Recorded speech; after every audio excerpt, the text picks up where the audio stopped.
मुखबारी पहाड़ियों पर अभी भी 30 से 40 पीएलए के जवान मौजूद हैं। यानी सुबह जहां पर फायरिंग की खबर आई थी, उसके बाद जिस तरीके से ग्लोबल टाइम्स और विदेश मंत्रालय ने हवा बनाने की कोशिश की, उस हवा को निकाला गया है। क्योंकि अब खबर सामने आ रही है कि मुखबारी हिल्स पर 30 से 40 पीएलए के जवान इस वक्त भी मौजूद है और मुखबारी के जरिए से दरअसल चशूल तक आना चाहती है पीएलए। चशूल बेसिक पॉइंट है जिसे किसी भी तरीके से कंट्रोल में लेना चाहती है पीएलए। यानी बीजिंग का बड़ा प्लान चशूल को कब्जा करना है। चशूल पर कब्जा मतलब एंटायरली पोजीशन आपके हाथ में हो। यही वजह है कि पिछले 10 दिन के दौरान 3 बार इस तरीके की इंसिडेंट हुई है जब पीएलए के जवानों ने अंदर आने की कोशिश की गई और उन्हें पीछे धकेला गया। बड़ी खबर अब आपको बता रहे हैं, जहां कैबिनेट कमेटी ऑन सिक्योरिटी की मीटिंग है,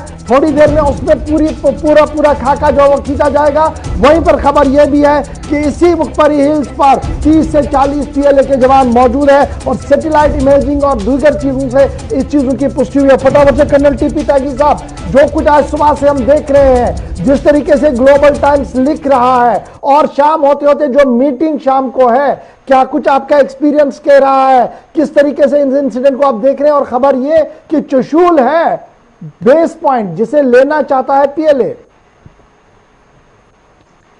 चशूल को लेने का तो अब चाइना का ख्वाब ही रह जाएगा, क्योंकि सच ये है कि ब्लैक टॉप और उसके साथ में गोगरा हिल्स, हेलमेट टॉप, ये सारे जो रिज है, यानी कि रिज उसे कहते हैं कि ऊंचे ऊंचे पहाड़ों की चोटियों को मिलाने वाली लाइन, उस लाइन के ऊपर हिंदुस्तान की फौज कब्जे में है। हम वहां पे ऑक्यूपाइड हैं और ऑक्यूपाइड ही नहीं, हमारी पूरी स्ट्रेंथ है और स्ट्रेंथ ही नहीं, हमारे आर्मामेंट, हमारे टैंक और आर्टिलरी है।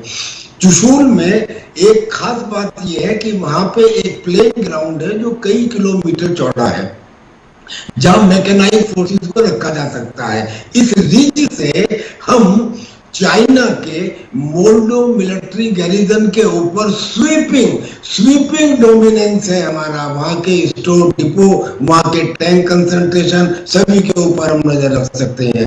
और जो रास्ता जाता है लेह को, वो चशूल से होके जाता है। वो अब चशूल बाउल के ऊपर हिंदुस्तान का कब्जा है, लिहाजा चाइना सिर पटक के मर जाए, वो अब वहां तो कुछ कर नहीं सकता, क्योंकि वहां पूरा कब्जा हमने कर रखा है। अब अगर ये मुखबारी हिल में 30-40 आ गए और कोई हवाई फायरिंग हो गई तो उधर से भी हो गई, इधर से भी हो गई, ज्यादा करेंगे तो फिर और ज्यादा एक्शन लेना पड़ेगा। So there is absolutely nothing to worry on the southern bank of Pangong lake and particularly regarding Chushul. अब चुशूल की इंपॉर्टेंस क्या है? 2 पॉइंट सिर्फ। उसकी टैक्टिकल इंपॉर्टेंस तो ये है कि वहां पे करीब कई किलोमीटर चौड़ा प्लेन एरिया है जहां पे मैकेनाइज्ड इन्फेंट्री आ सकती है। और स्ट्रेटेजिक इंपॉर्टेंस ये है कि चीन का कोई ख्वाब लेह तक जाने का बगैर इसके पूरा नहीं हो सकता। पूरा नहीं होता।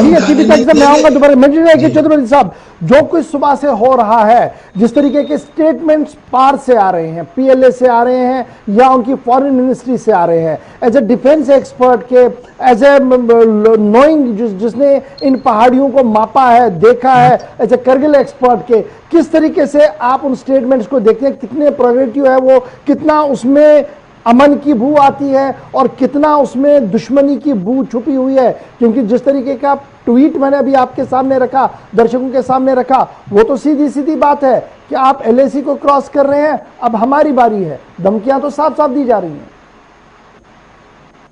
देखिए, ऐसा है कि चाइना का शुरू से ही ये रवैया रहा था। जब तक वो आ रहे थे अंदर तो उनको कोई दिक्कत नहीं थी, वो खूब अमन की, शांति की बात कर रहे थे। और अब जब उनके इरादों में पानी फेर दिया गया है और इनिशिएटिव हमारे पास आ गया है, जब हम लोगों ने 29-30 की अगस्त की रात को हेलमेट और का ब्लैक टॉप को कैप्चर किया और यहाँ से आपको बिल्कुल सामने मोल्डो उनका कैंट दिख रहा है। तो जैसा कि त्यागी साहब ने बिल्कुल सही बोला कि चशूल की टैक्टिकल एंड स्ट्रेटेजिक इंपॉर्टेंस है। तो अब वो धमकी देने के सिवा कर भी क्या सकता है। आज पहली बार ऐसा हुआ है कि इस पूरे इलाके में पिछले करीब 40-50 साल में किसी ने चाइना को उसकी भाषा में जवाब दिया है। तो इसलिए वो बोलता रहेगा, उसको बोलने दीजिए, ज्यादा चिंता नहीं कीजिए। जरूरी ये है कि हम लोग, ये तो 40-50 आदमी जो बुगवारी हिल पे भी हैं, इनको भी लात मार के भगाना चाहिए। और जहां हम लोग हैं वहां खुद मुख्तारी से खड़े होकर के स्ट्रीट पास खड़े रहना चाहिए, क्योंकि चुशूल की है। चुशूल में उनको चाइनीज को नहीं आने दिया जा सकता। और जहां तक चाइना का सवाल है, यस, ये बिल्कुल उससे दुश्मनी की आवाज में बात कर रहा है, क्योंकि उसके इरादों में पानी फिर गया है वो। अच्छा, उनको ये याद रखना चाहिए कि वो ये कोशिश कर रहे हैं कि टू फ्रंट वॉर। अरे भाई, तुम भी टू फ्रंट वॉर लोगे, तुमने बहुत बड़ी गलती कर दी है। साउथ चाइना सी और लद्दाख मिल करके तुम्हारा जो है, तुम भी सैंडविच हो रहे हो। तो ये हमें कोई चिंता नहीं करनी चाहिए, लेकिन या तैयारी जमीन पे पूरी रहनी चाहिए। तैयारी जमीन पर पूरी रहनी चाहिए। और यही वजह है कि कल हमने एंटायर इस बॉर्डर के बेल्ट के अंदर, चाहे जम्मू कश्मीर का एयरबेस हो, लखनपुर का एयरबेस हो, चंडीगढ़ का एयरबेस हो, हमने हर जगह एक्टिविटीज को देखा और हमने हवा से लेकर जमीन तक एक्टिविटीज को मार्क किया। और सुबह से लगातार वो विजुअल भी हमने आपके सामने रख दिए। संजीव श्रीवास्तव सर, बड़ा इंपॉर्टेंट है कि अब पॉलिटिकल इनिशिएटिव भी लिया जाए अगर हमने जंग के रास्ते पे ना जाना है। तो ये जो आज की बैठक है कैबिनेट कमेटी ऑन सिक्योरिटी की, माना जा रहा है कि कैबिनेट मीटिंग जो है उसमें भी थोड़ी सी चर्चा होनी है लद्दाख इशू को लेकर, क्योंकि सुबह हमने देखा एनएसए की मीटिंग, फिर देखा डिफेंस मिनिस्टर के साथ मीटिंग, फिर सीडीएस ने अपने तरीके से रिव्यू लिया, और शाम होते होते प्राइम मिनिस्टर ऑफिस तक भी पूरी फाइल चली गई। अब शाम को कैबिनेट कमेटी ऑन सिक्योरिटी, ये कैबिनेट कमेटी ऑन सिक्योरिटी का मीटिंग को कितना इंपॉर्टेंस आप देते हैं, जो कुछ सुबह से इंसिडेंट्स हुए हैं? देखिए, कैबिनेट कमेटी ऑन सिक्योरिटी इस तरह के स्ट्रेटेजिक मामलों पे डिसीजन लेने वाली सबसे बड़ी जो है ग्रुप है, और जिसमें कि प्राइम मिनिस्टर और उसके अलावा अन्य जो टॉप मिनिस्टर हैं वो शामिल होते हैं। जाहिर है कि ये जो मीटिंग है बेहद अहम है, और इस पे चाइना और भारत के बीच में ये जो इंटेंस सिचुएशन है, इसके ऊपर गंभीरता से चर्चा होगी। लेकिन यहाँ पर मैं एक बात बहुत स्पष्ट रूप से कहना चाहता हूँ कि चाइना के चरित्र को ये जो वर्तमान पॉलिटिकल लीडरशिप है, जो वर्तमान हमारी मिलिट्री लीडरशिप है, वो उसको बहुत अच्छी तरह से समझती है।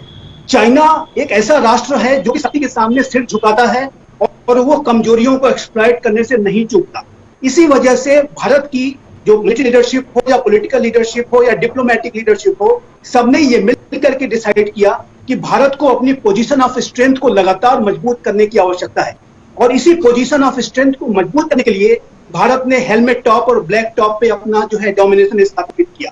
और वहां से चतुर्वेदी कह रहे थे कि उनका